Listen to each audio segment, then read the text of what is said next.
السلام علیکم یا صاحب العصر زمان حافظان مرشد ابن حیدر، حضرت ابو بکر، حضرت عمر، حضرت عثمان رضی اللہ تعالیٰ عنہ، ان کے ذکر کی شرائط۔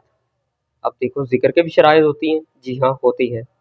میرا ایک بہت ہی قریبی رشتہ دار تھا، بہت ہی قریبی رشتہ دار تھا، میں کیا بتاؤں کہ کون تھا، اب ہے نہیں، وہ اس کی مرضی۔ وہ نا ایک دن اس کے دل کا بغض باہر لے آیا تھا، وہ اس نے دل کی بات کر ہی دی، کہنے لگا دیکھو تم جب بھی مجھ سے ملتے ہو تم آل رسول کی باتیں کرتے ہو، علی کا ذکر کرتے ہو، اور میں نے کبھی بھی تمہاری بات دل سے نہیں سنی، میں فون میں گیم کھیلنے لگ جاتا ہوں، میں بور ہوتا ہوں تمہاری باتیں سن کے، لیکن میں کہتا نہیں ہوں۔ مجھے بھی بڑی حیرت ہوئی، میں نے کہا اچھا چلو، میں تو بڑا سمجھ کے میں پھر بھی چپ رہتا تھا کہ تم بڑے ہو، رشتے میں مجھ سے بڑے ہو، تو میں تو بزرگ سمجھ کے چپ کر جاتا تھا۔ تو میں نے وجہ پوچھی، بولا کہ تم نے کبھی حضرت ابو بکر، حضرت عمر، حضرت عثمان ان کا ذکر نہیں کیا، اس وجہ سے تم مجھے اچھے نہیں لگتے، نہ تمہاری باتیں مجھے اچھی لگتی، تم مجھے بور کرتے ہو۔ میں نے کہا اچھا، میں نے کہا اچھا شکر ہے تم نے آپ نے دل کی بات کہہ دی، ورنہ مجھے تو پتہ ہی نہیں لگنا تھا۔ میں نے کہا دراصل وہ بھی میں نا آپ کا بھلا ہی کر رہا تھا، میں نے تو کبھی ان کا ذکر اس لیے نہیں کیا کہ کہیں آپ غصہ نہ کر جائے میری بات سن کے، کہ آپ کو کہیں غصہ نہ لگ جائے، تو میں نے تو اس وجہ سے وہ ذکر نہیں کیا۔ تو میں تو ہمیشہ آل رسول کے فضائل کی باتیں کرتا رہتا ہوں، میں نے تو اختلافی باتیں کی ہی نہیں، صرف اختلافی باتیں، مطلب اختلاف نہ ہو جائے نا، کیونکہ ہم نے تو بات حقیقت کرنی ہے، تو حقیقت میں اکثر پھر اختلاف بھی ہو جاتے ہیں۔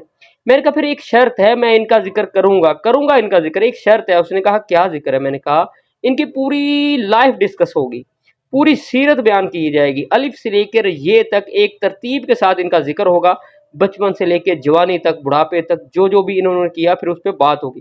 کہنے لگا ٹھیک ہے، ہم کریں گے اس کے اوپر ذکر۔ میں فوراً جو گھر پہ گیا تو میں 11ویں کی کتاب تھی اسلامیات اختیاری، میں وہ لے آیا۔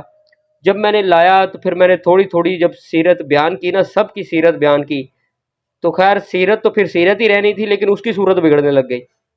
جی، اس کی صورت تو میں کیا ہوں خوفناک حد تک بگڑنے لگ گئی۔ میں نے کہا بھائی یہی وجہ ہے کہ میں نے کبھی ذکر نہیں کیا کہ کہیں آپ کو غصہ نہ لگ جائے۔